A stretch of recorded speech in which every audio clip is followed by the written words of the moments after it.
A brilliant Yale grad student, a dream wedding just days away. Then she vanishes without a trace. What happened to Annie Lay, and how did her final moments lead to a dark, hidden corner of one of the most prestigious campuses in the country? Let's recap.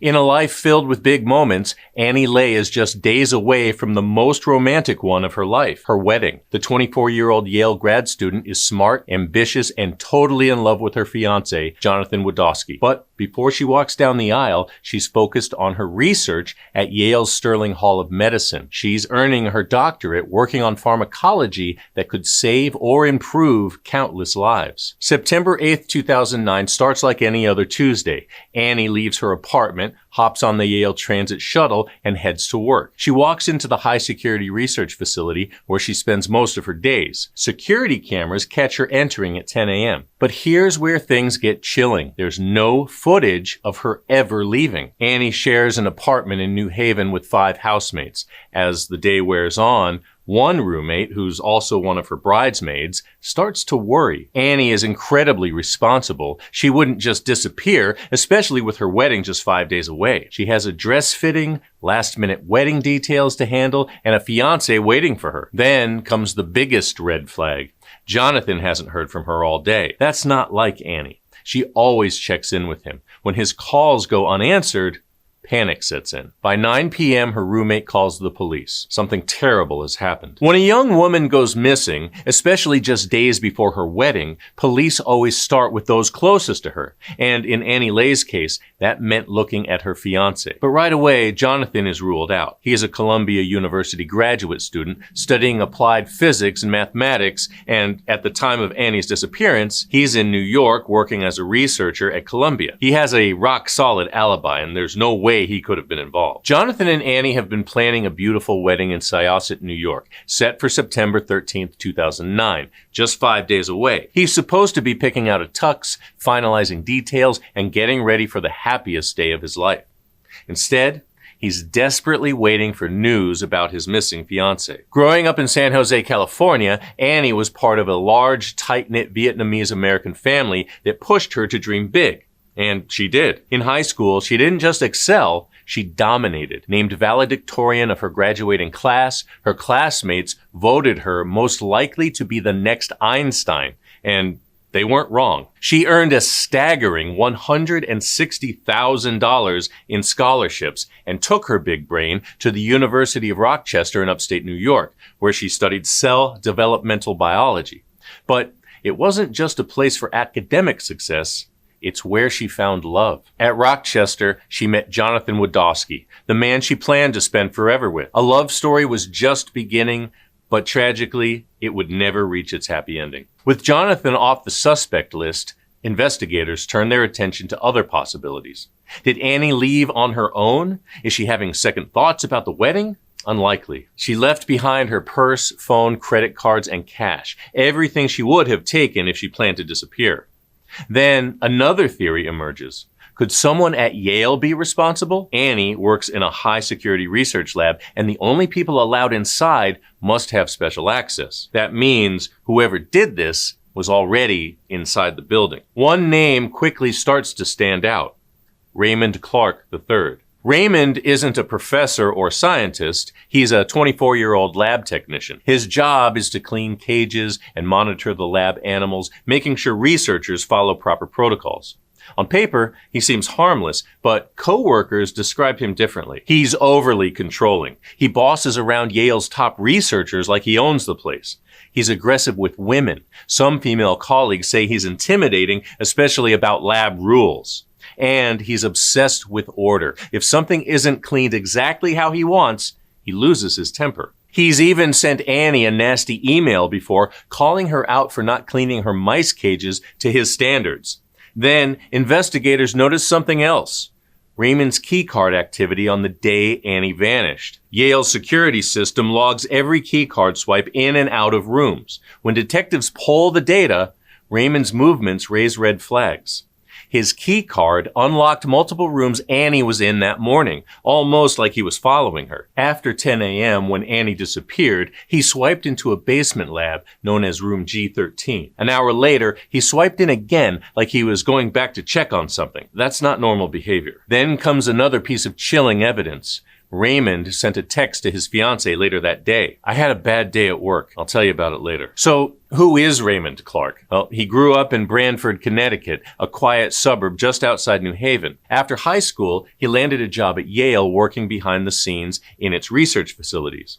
On paper, he's just a normal guy, a dedicated lab tech with a fiancée who also works in the Yale lab system. However, as the investigation unfolds, disturbing details emerge.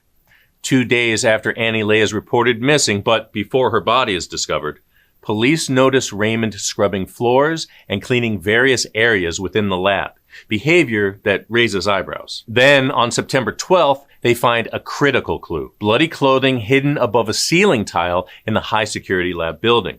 But they still don't have Annie. Tension is at an all-time high. Yale is on edge. Students and faculty are desperate for answers. Then, on September 13th, police notice something undeniable: the unmistakable stench of decomposition. They bring in cadaver dogs and the search intensifies. Then, at 5 p.m., the exact moment Annie should have been walking down the aisle at her wedding, investigators make a horrifying discovery in the basement lab where she was working the day she vanished. Inside Room G13, behind a small utility wall panel, they find Annie's body stuffed upside down in a tiny space only 8 inches deep. Her killer was so desperate to cover his tracks that he mangled her body beyond recognition to squeeze her body through an opening no bigger than a computer screen.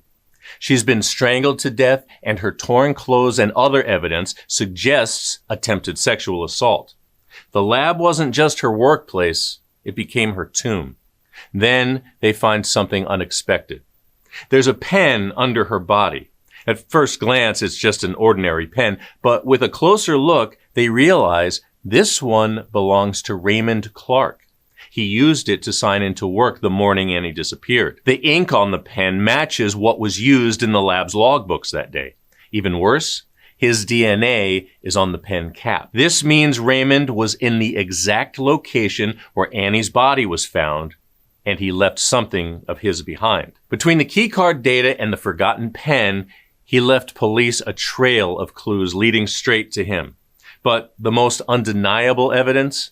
Forensic science. Annie's blood is found on his boots and inside the lab. His DNA is on her body and under her fingernails, so she fought back. And his hair is on her clothes. This isn't just circumstantial. This is physical proof that Raymond was not just near Annie, he was in direct contact with her. By now, detectives don't just have a suspect, they have their killer. And soon, the walls close in. On September 17th, 2009, just 4 days after Annie's body is discovered, police make their move. At 3 a.m., officers arrive at Raymond's apartment armed with an arrest warrant. They knock on his door hard. He answers, calm but pale.